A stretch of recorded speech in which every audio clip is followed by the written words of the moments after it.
দর্শক, ধীরে ধীরে দেশের চলমান পরিস্থিতি স্বাভাবিক হতে চলেছে বলে আজ জানিয়েছেন সেনাপ্রধান। এদিকে কারফিউয়ের তৃতীয় দিন মঙ্গলবারও রাজধানী ছিল সেনাবাহিনীর কঠোর নজরদারির আওতায়। এদিন কেমন ছিল নগরবাসীর জনজীবন, কি প্রত্যাশা তাদের, সে বিষয়ে জানাতে মাঠে ছিলেন সহকর্মী জয়নাল আবেদিন। আমি এই মুহূর্তে দাঁড়িয়ে আছি বনানীর চেয়ারম্যানের ইউলুপ যেটি রয়েছে সেই ইউলুপের মাঝে কিন্তু আমি দাঁড়িয়ে আছি। তো আপনাকে আজকে সারাদিনের যদি একটু কিছু কথা জানিয়ে রাখতে চাই, সারাদিনে কিন্তু আমরা সকাল থেকে কিন্তু দেখেছি যে বাংলাদেশের সেনাবাহিনীর যে প্রধান মহোদয় উনি কিন্তু সারাদিন সকাল থেকে দুপুর পর্যন্ত ঢাকার যেসব জায়গায় সহিংসতা হয়েছিল প্রতিটা জায়গায় কিন্তু উনি পরিদর্শন করেছেন, প্রত্যেকটা জায়গায় কিন্তু উনি গিয়েছেন এবং গিয়ে দেখেছেন।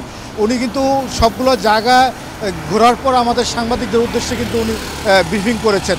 সেই ব্রিফিংয়ে কিন্তু উনি বলেছেন যে সেনাবাহিনী মোতায়েনের 48 ঘন্টার মধ্যেই তিনি দেশের পরিস্থিতি যে একটা অস্থিরতা ছিল সেটি কিন্তু স্বাভাবিক করতে উনি সক্ষম হয়েছেন।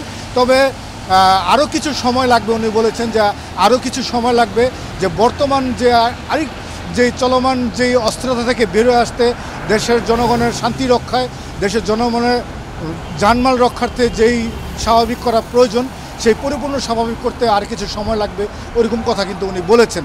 তো আমি যেখানে দাঁড়িয়ে আছি সেখানে যদি আপনাদেরকে আমি একটু দেখাই, যে আমি একটি রাস্তার মাঝখানে দাঁড়িয়ে আছি, যে প্রধান সড়কের মাঝখানে দাঁড়িয়ে আছি, যে এখানে কিন্তু আপনারা দেখতে পাচ্ছেন যে অসংখ্য যানবাহন চলছে। যানবাহন বলতে আমরা কিন্তু দেখতে পাচ্ছি যে বেশিরভাগ অটোরিকশা চলছে, সিএনজি চলছে, বা প্রাইভেট গাড়ি যেগুলো আছে সেগুলো চলছে।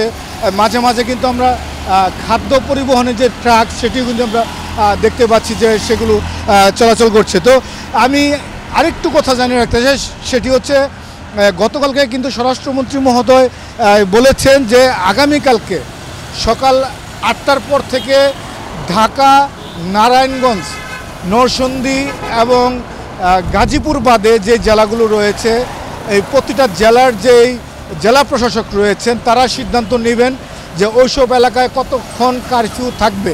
এছাড়া বাকি যে 4টা জেলার রয়েছে, যে ঢাকা, গাজীপুর এবং নারায়ণগঞ্জ শহর, নরসিংদী, এই 4টি জেলার সিদ্ধান্ত কিন্তু স্বরাষ্ট্রমন্ত্রী মহোদয় প্রতিদিনের উনি কিন্তু জানাবেন যে কতক্ষণ পর্যন্ত এই কারফিউ জারি থাকবে।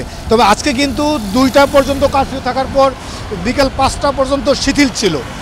এর পরবর্তী পর্যায়ে 5টার পর থেকে আবার কিন্তু কারফিউ শুরু হয়েছে। কিন্তু আমি যেটি বলতে যাচ্ছিলাম, দেশের যে চলমান যে একটি সহিংসতা ছিল গেল কয়েকদিন আগে, সেই সহিংসতা কিন্তু এখন নেই।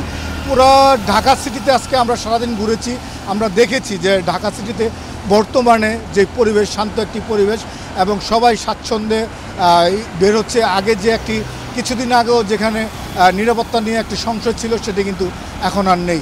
তো মানুষ কিন্তু নির্বিঘ্নে একটু চলাফেরা করতে পারছে, আর আজকে কিন্তু গাড়ির সংখ্যাও একটু বেড়েছে। তো এই ছিল আমার কাছে সর্বশেষ সংবাদ।